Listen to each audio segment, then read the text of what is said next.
Peace. This is Learn to Speak Shona with Zimbabwe Kid.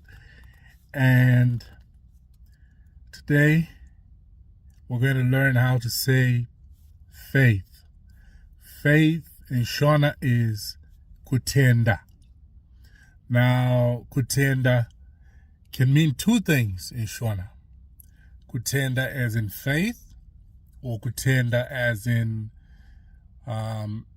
being thankful. In this regard, I'm talking about faith. So, as an example, you'd use it in a sentence. You'd say, hazvibviri kufadza Mwari pasina kutenda.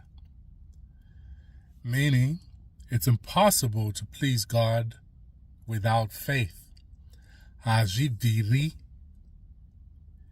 meaning it's impossible to please God. Kufadza Mwari. Mwari is God. Hazvibviri kufadza Mwari pasina kutenda.